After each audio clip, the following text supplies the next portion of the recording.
Welcome, my friends. Once again, we're gonna be having a look at the news, and I'm just gonna start with Boris Johnson, the former Prime Minister in Britain.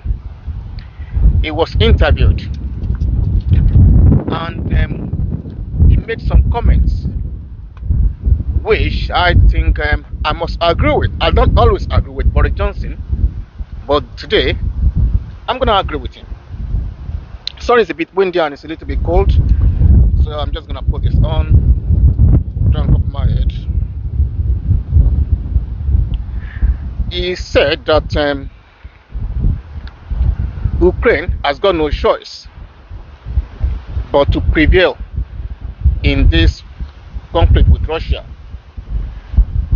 and he explained further that the reason why he believed that Ukraine will prevail is because they are fighting a war of independence. They are freedom fighters, and going by history, freedom fighters always prevail. Maybe not. You could ask people in the Western Sahara and some countries whether they prevail. But anyway, and I said, actually, you know what? He's right. Initially, I was going to say, no, this is not freedom fighting, it's about this. But then I said, hang on, yeah, he's right.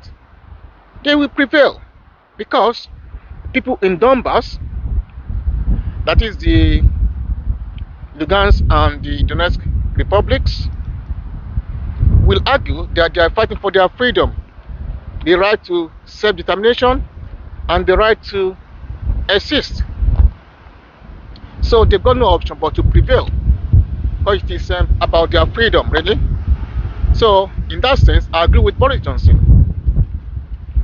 He also made a few other comments about why he felt or believed that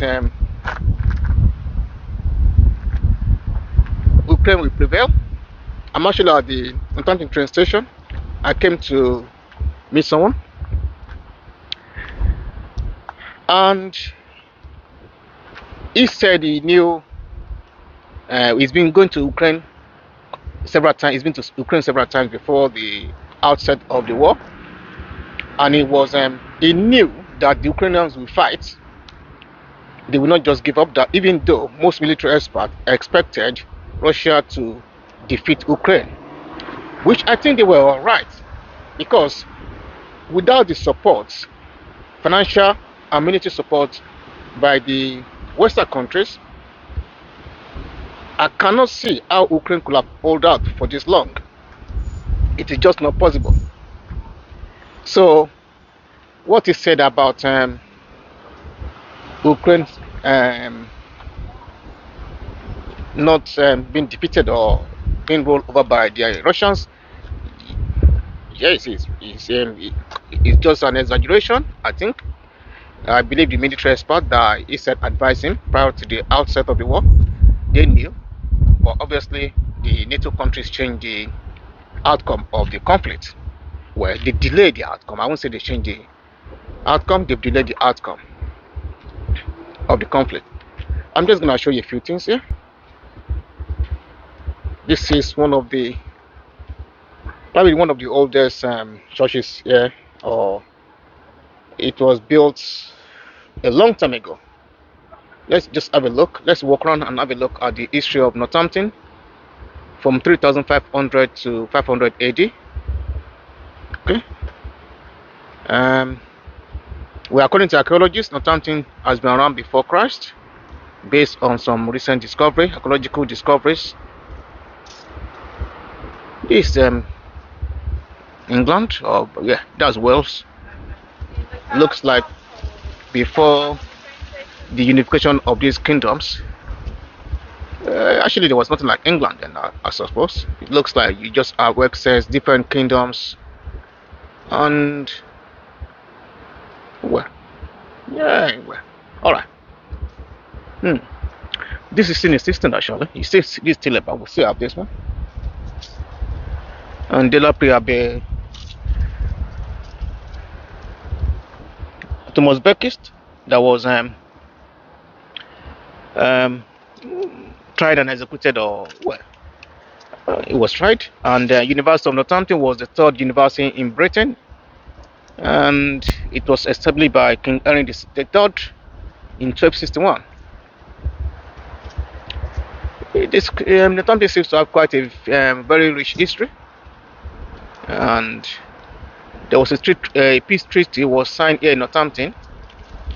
It's called the Treaty of Edinburgh in 1328. All right, okay, let's continue with our news updates.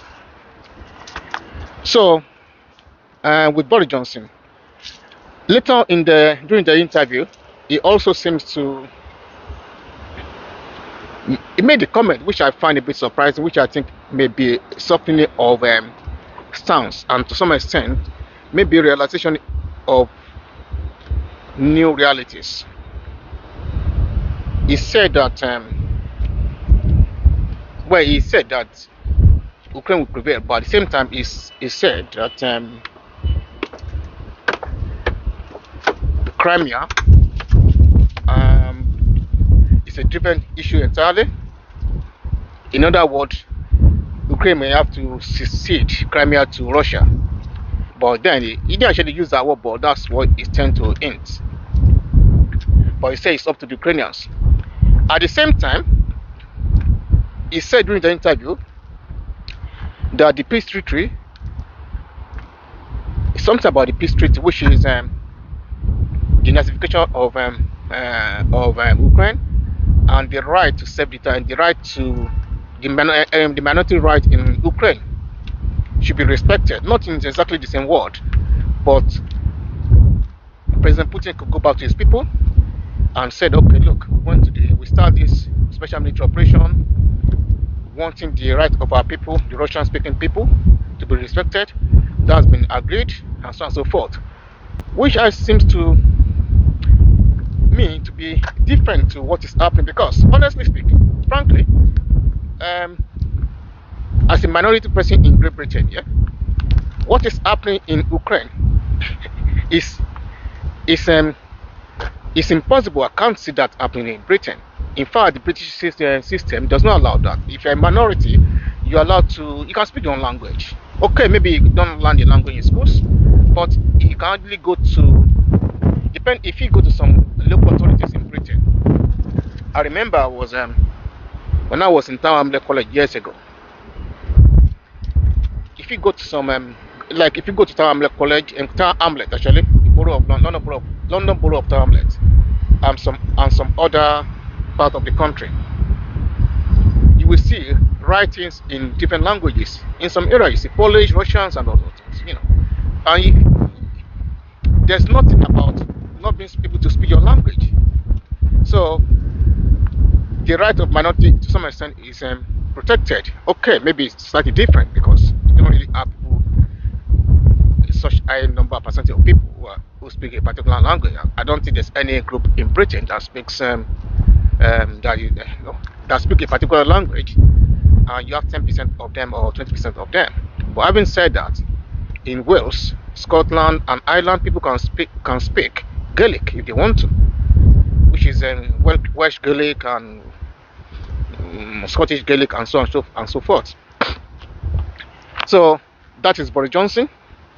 Now let's look at other news or other items on my